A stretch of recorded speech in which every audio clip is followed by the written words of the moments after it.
Clara May Turner stopped screaming only when her voice broke and turned into a dry hiss. The rope around her wrists burned. Her arms pulled so high they shook. Eli Turner just leaned back in his chair. Boots on the table, one hand on a bottle, the other lazily stroking the pistol in his lap. The back room of the saloon in Abilene stank of sweat, whiskey, and fear. 3 men at the poker table laughed, the kind of laugh that said they had seen too many ugly things to care about one more. On the floor beside them, Clara knelt with her hands tied to a ceiling beam. Dressed dusty, knees bruised, eyes shining with angry tears.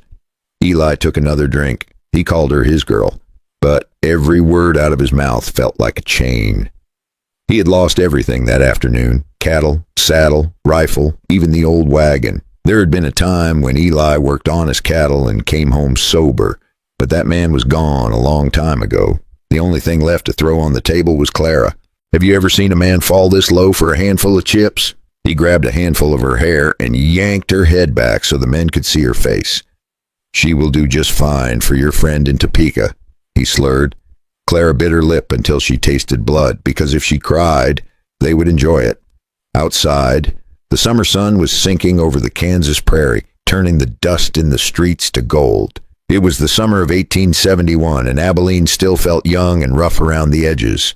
Cowboys laughed in the main room, the piano clanged out a crooked tune, and somewhere in the distance a train whistle sang. No one out there knew that in this cramped back room, a young woman was being sold like a broken saddle. Clara was only 23, but life had already taken her mother, her home, and most of her hope. All she had left were the tricks her mother had taught her for church fairs and summer shows. She could bend, flip, and twist her body in ways that made people clap, and Eli had turned that into another way to earn money off her.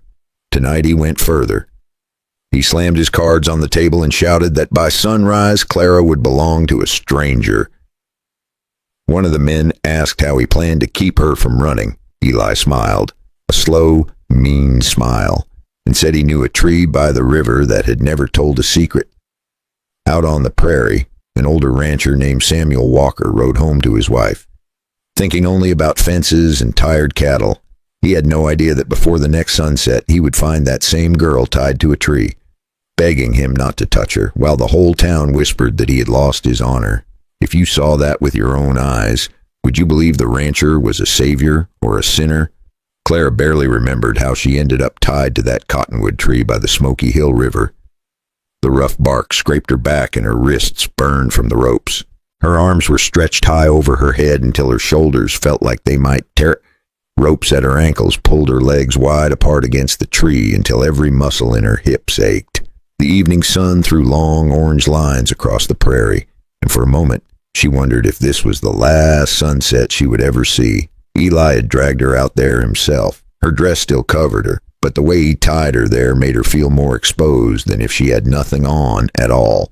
He kept muttering that a buyer was coming at dawn, someone who did not care if she cried or begged. Clara tried not to think about that part.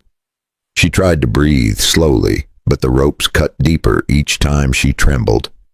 A warm wind rolled across the grass. Her hair blew into her face, and she blinked hard because if she cried, the tears would sting like fire. She whispered to herself that someone would ride by. Someone had to, because if nobody came, you already know how this kind of story usually ends. Then she heard it. Hoofbeats. Slow at first, then steady.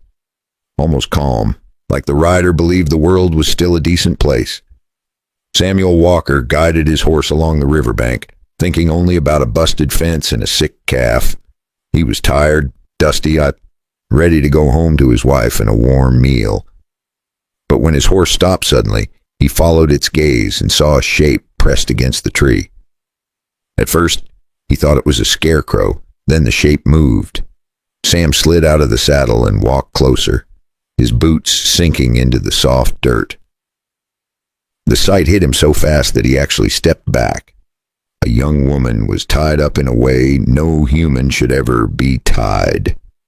Her arms were stretched above her head. Ropes ran from each ankle to the trunk, forcing her legs out wide and holding her against the tree. Her chest heaved with every breath.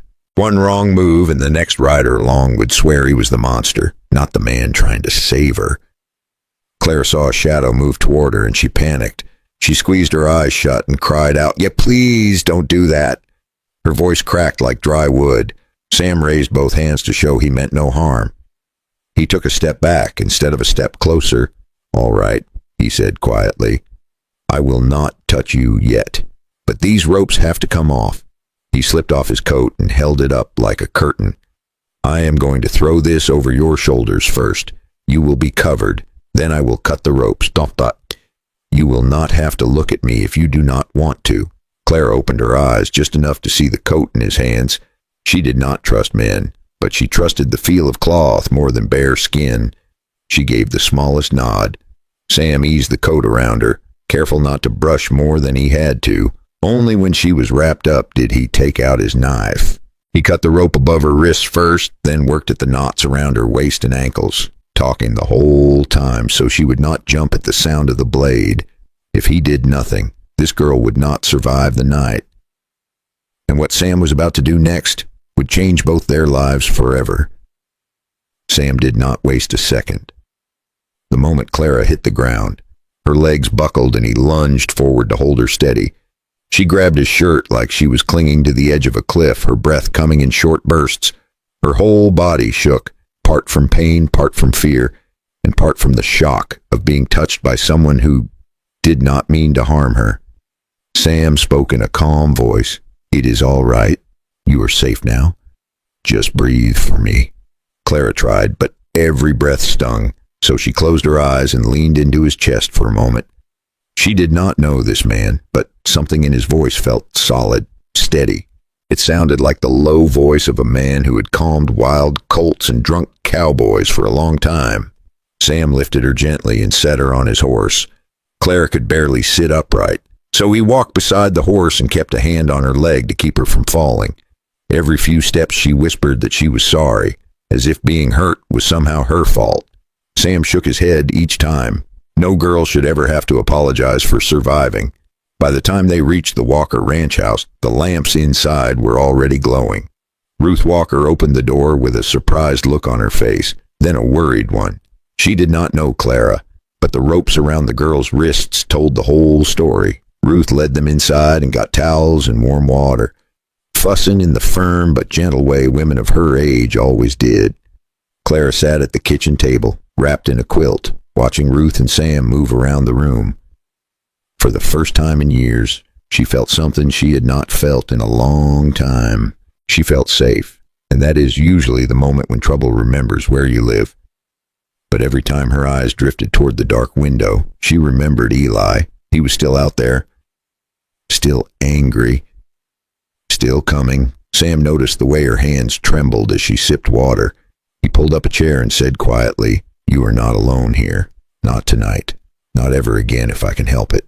Clara looked at him, unsure if she dared believe that.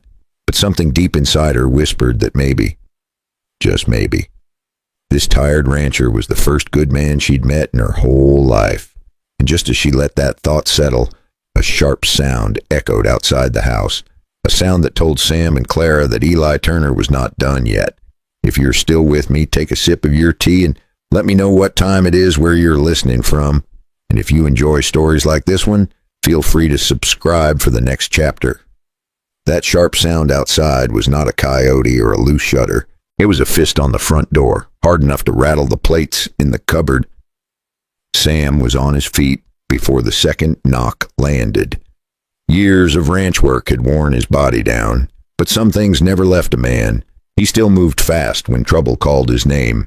He reached for the Winchester rifle by the door and glanced at Ruth. She already had one hand on Clara's shoulder, pressing the girl gently back into her chair. The kitchen lamp threw long shadows on the walls, and for a heartbeat, nobody breathed.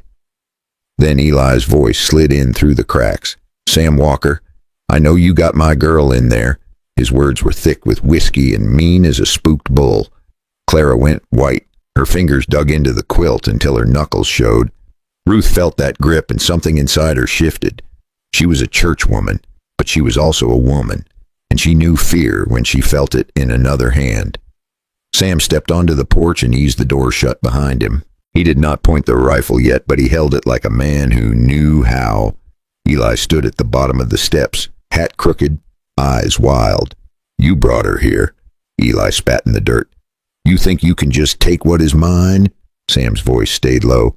"She is not a cow to be traded. Eli, she is a person, and she is not going anywhere with you tonight." Eli laughed, a harsh, broken sound. "You think that little wife of yours will stand by you when this town hears you had a young girl tied up in your house?" The words hit harder than any fist. Sam felt the heat crawl up his neck, not from guilt, but from the shame of even being pictured that way. Behind the door, Ruth heard every word. She opened it and stepped out beside her husband, her chin lifted. "Eli Turner," she said, "you leave this place. That girl was hurt, and my husband brought her here so she would not die alone in the dirt. You know what you did." For a moment, the night got very quiet. Eli's eyes flicked from Sam to Ruth, then to the lit window where Clara's shadow trembled on the curtain. He reached for his pistol. Sam moved first. The rifle cracked, not to kill, but to blast the dirt inches from Eli's boots. From that shot on, there was no turning back. Not for Sam and not for Clara. The shot lit up the yard and sent Eli stumbling back, cursing, promising he would drag Sam into town and ruin his name. By morning, every mouth in Abilene would be talking. And the only way Sam could protect Clara now was to face Eli Turner in front of the whole town. So what do you think happened when those two men finally met in the streets of Abilene? The next morning, Abilene woke up hungry for gossip. Word travels fast in a small cattle town. By the time Samuel Walker rode into Abilene, folks were already lined up along the main street, pretending to sweep doorways and carry crates just to see what would happen. Ruth rode beside him in the wagon. Claire was not with them. She stayed back at the parsonage with the preacher's wife, wrapped in a borrowed dress, far from the stares and whispers of town. Sam tied his horse in front of the saloon while Ruth climbed down from the wagon. She smoothed her skirt with hands that shook only a little. They walked toward Eli together, husband and wife, side by side. Ruth told the sheriff and the crowd what Claire had told her the night before, how he tied her to that tree, how he planned to sell her at dawn, how Sam had cut her down and carried her home instead of turning away. Ruth lifted her chin and said that every word was true. The sheriff looked at Eli and asked a simple thing. "Is that what you call being a father, Eli?" Eli barked a bitter laugh and said, "Once I was a better man than any of you, but the world did not care." Eli reached for his pistol. The sheriff took one step forward. "Eli, take your hand off that gun. You know the law in this town." Eli smiled a hard, ugly smile and pulled anyway. Right there in the middle of Abilene, with the whole town watching, he chose violence over the truth. Sam moved out of habit, not hatred. 2 shots rang out, close together. Sam did not feel proud in that moment, only certain there had been no other choice. When the dust settled, Eli was on the ground and the fight was over. The sheriff knelt, checked Eli's pulse, then looked up at Sam and gave a slow, weary nod. "Do you think any man walks away from a street like that without paying some kind of price in his own mind?" Life did not turn into a fairy tale overnight. That winter was hard. Ruth's health failed, slow and steady, the way a lamp burns down when the oil runs out. Before she passed, she took Sam's hand and made him promise he would not spend the rest of his days alone and bitter. Clara stayed on at the ranch, at first like a daughter, not a wife. She helped with cattle, fixed fences, cooked meals, and learned how to stand on her own 2 feet. She saved every spare dollar in a tin box and later bought a small piece of land near the Walker place with her own name on the paper. 2 summers came and went. Have you ever had years like that yourself? Quiet on the outside, but loud in your heart. Grief got quieter. Work went on. Somewhere in all that time, respect turned into friendship, and friendship grew into something deeper that neither of them tried to rush. On a warm summer evening, they went back to the same place where Clara once cried, "Please don't do that." This time there were flowers, a preacher, and a couple of close friends. Sam took her hands, rough and scarred from years of work, and she smiled through happy tears. "Please don't let me go." she whispered, out there on the prairie. Two broken lives decided they were not finished yet. Maybe that is the real heart of this story. Not the gunshots, not the gossip, but the quiet choice to stand up for someone who has no one, to tell the truth when lies are easier, and to believe that love can show up late and still be right on time. So let me ask you, if you had been standing in that street in Abilene, would you have backed the loud man with the easy story, or the tired rancher who did the right thing when no one was watching? And in your own life, is there a person you are meant to stand up for, even if it costs you something? If this story gave you a little strength or a little comfort, feel free to tap like so it can reach someone else who needs it. And if you enjoy spending these quiet minutes together, you are always welcome to subscribe and ride along for the next tale from the Old West. Now take a sip of whatever you're drinking. Look at the clock. And tell me in the comments what time it is where you are and where you're listening from today.